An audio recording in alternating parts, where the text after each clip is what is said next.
बिस्मिल्लाहिर्रहमानिर्रहीम। अस्सलाम वालेकुम स्टूडेंट्स। 8th क्लास के बच्चों के लिए आज मैं एक टॉपिक लेके आई हूँ जो इकोलॉजिकल सिस्टम में है और वो है इन्वायरमेंटल प्रॉब्लम्स। उर्दू में इसको माहौलियाती मसाइल कहा जाता है। पहले भी हम लोग जो है वो इकोलॉजिकल इम्बैलेंस पढ़ चुके हैं। अब कुछ ऐसे जो है वो टॉपिक को पढ़ेंगे जो इन्वायरमेंटल प्रॉब्लम्स में आते हैं, और वो इन्वायरमेंटल ऐसे प्रॉब्लम है जो कि हमारी डायरेक्टली अर्थ को जो है वो हिट कर रहे हैं, और ये बहुत ज़्यादा जो है उसको कंट्रोल करने की ज़रूरत है। और उसमें सबसे बड़ा प्रॉब्लम जो हम फेस कर रहे हैं इन दिनों में वो है ग्लोबल वार्मिंग। अच्छा, ग्लोबल वार्मिंग है क्या? ग्लोबल वार्मिंग है कि जो ह्यूमन एक्टिविटीज़ होती हैं। अब ह्यूमन एक्टिविटीज़ क्या हैं? ह्यूमन एक्टिविटीज़ में जब हम कोई भी फॉसल फ्यूल जलाते हैं, ठीक है, इसके अलावा अगर ग्रीन हाउस गैसेस का जो मिकदार है वो बढ़ जाती है और ग्रीन हाउस इफ़ेक्ट पैदा हो जाता है, तो वो क्या करता है, वो ग्लोबल वार्मिंग को इंक्रीज़ कर देता है। उसमें ज़मीन का औसत दर्जा हरारत का औसत टेम्परेचर जो है वो इंक्रीज़ हो जाता है, और इस औसत दर्जे के टेम्परेचर जब इंक्रीज़ होता है तो उसको हम ग्लोबल वार्मिंग कहते हैं। बच्चों, सबसे पहले आपने ये समझना है कि ग्लोबल वार्मिंग का मतलब क्या है। इसमें हमारी ज़मीन जो है वो ज़रूरत से ज़्यादा गर्म हो जाती है।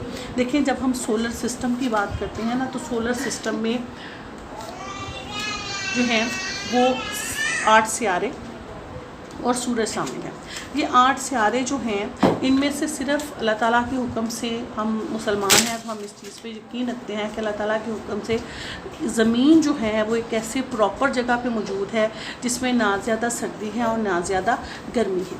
अब उस जगह पे जो है वो ज़िंदगी मुमकिन है। इन सितारों में से कुछ सितारे सूरज के इतने ज़्यादा करीब हैं कि वो इतने गर्म हैं कि वहाँ पर ज़िंदगी मुमकिन नहीं है, और कुछ सितारे सूरज से इतनी ज़्यादा दूरी पर हैं कि वहाँ पे इतनी ठंड है कि वहाँ पे भी जो है वो ज़िंदगी मुमकिन नहीं है। और एक बैलेंस टेम्परेचर जो है वो अर्थ का ही है जिस पे ज़िंदगी मुमकिन है। अब अगर इस अर्थ का टेम्परेचर हाई हो जाएगा तो इसका मतलब है यहाँ से भी ज़िंदगी ख़त्म होने के चांसेस हैं, ठीक है। तो ये जो है ग्लोबल वार्मिंग क्या है कि ये ज़मीन आहिस्ता आहिस्ता कुछ हमारी एक्टिविटीज़ ऐसी हैं कि जिनकी वजह से ग्रीन हाउसेस गैसेस में इजाफा हो रहा है।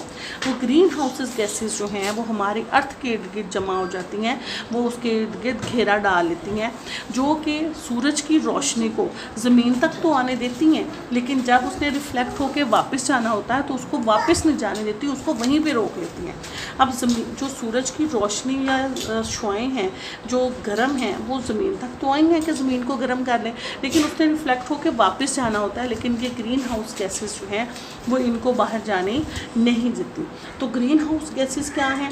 CO2 है, मीथेन है, नाइट्रोजन ऑक्साइड है, और जो है वो वाटर एवेपोरेटर्स हैं। ये जो चीज़ें हैं ये ज़मीन से हरारत को बाहर निकलने नहीं देती हैं, ये वहाँ से कुछ हरारत को रोक लेती हैं। अब वो हरारत जो रुक गई है वो क्या करेगी? आहिस्ता आहिस्ता ज़मीन के टेम्परेचर को बढ़ाएगी। ज़मीन का टेम्परेचर जब बढ़ेगा तो हमारे लिए मसाइल क्रिएट होंगे। क्योंकि हम इतनी गर्मी में नहीं रह सकते। हमारे कुछ जानवर जो कि सर्द इलाकों में रहते हैं, वहाँ की जब टेम्परेचर बढ़ेगा तो वो जानवर नापैद हो जाएंगे, ठीक है। हमारी अपनी जो है वो हालत बिगड़ सकती है, हमें सांस लेने में प्रॉब्लम आ सकता है, दरख्त ख़त्म हो सकते हैं, आग लगेगी वो बुझेगी नहीं, हमारे फॉरेस्ट जल जाएंगे, जंगल जल जाएंगे, आग कंट्रोल नहीं कर सकेंगे। तो ये वो चीज़ें हैं जो कि हमारी ह्यूमन एक्टिविटीज़ की वजह से हमारी ज़िंदगी को ख़तरा लाहक करती हैं, उसको हम कहते हैं ग्लोबल वार्मिंग। इसमें ग्रीन हाउस इफ़ेक्ट क्या है? जैसे मैंने आपको पहले बता दिया है कि फ़िज़ा में मौजूद carbon dioxide, methane, nitrogen oxide, आबी बुखारात, ये ऐसी गैसें हैं जो कि ज़मीन की जो रिफ्लेक्ट करदा एनर्जी है उसको रोक लेती हैं। इससे क्या होता है कि हवा में मौजूद टेम्परेचर जो है वो बढ़ जाता है, और इसको हम ग्रीन हाउस गैसेस या ग्रीन हाउस इफ़ेक्ट कहते हैं। इसके लिए मैं कुछ तस्वीरें भी आपके साथ शेयर कर दूँगी, कुछ एक्स्ट्रा नॉलेज भी आपके साथ शेयर कर दूँगी। अब इसको रोकने की कॉजेज़, इसकी कौन सी कॉजेज़ हैं जिसकी वजह से ग्लोबल वार्मिंग होती है, इसको कंट्रोल कैसे किया जा सकता है, वो सारी चीज़ें जो है वो मैं आपके साथ शेयर कर दूँगी और इसको जो है वो आपको डिटेल से पढ़ा भी दूँगी। अच्छा, इसमें ग्लोबल वार्मिंग बढ़ाने के लिए जो अवामिल हैं वो कैसे बढ़ता है? फॉसल फ्यूल को हद से ज़्यादा जलाना, उसकी वजह से कार्बन पैदा होता है। डिफॉरेस्टेशन करना, जंगलात को काटना, उसकी वजह से क्या होता है, CO2 जो वो इस्तेमाल करते हैं अपने फोटोसिंथेसिस में वो इस्तेमाल नहीं होगा, तो कार्बन डाइऑक्साइड हवा में मौजूद रहेगी। ठीक है। ओवर पॉपुलेशन है, ओवर पॉपुलेशन से क्या होता है, आबादी ज़्यादा है, हर बंदा अपना व्हीकल यूज़ करेगा, वो उतना फॉसल फ्यूल जलाएगा और क्या होगा कि फ़ज़ा में मौजूद ऑक्सीजन तो वो लेगा और जो कार्बन डाइऑक्साइड छोड़ेगा वो भी फ़ज़ा में डायरेक्टली शामिल हो जाएगी। ठीक है। तो ये ओवर पॉपुलेशन, डिफॉरेस्टेशन और फॉसल फ्यूल्स का ज़रूरत से ज़्यादा जलना, ये सारे ग्लोबल वार्मिंग को बढ़ाने के अवामिल हैं। ठीक है। और इसके अलावा जो है हमारे पास जो है वो इसके अलावा भी बहुत सारी कॉजेज़ हैं जो ग्लोबल वार्मिंग को बढ़ाती हैं, उसको भी हम डिस्कस कर लेंगे। और कुछ तस्वीरें हैं जो मैं आपके साथ शेयर कर दूँगी इंशाल्लाह। उसको देखने से आपकी जो है वो नॉलेज में भी इजाफा होगा और आपको पता भी चल जाएगा। ठीक है।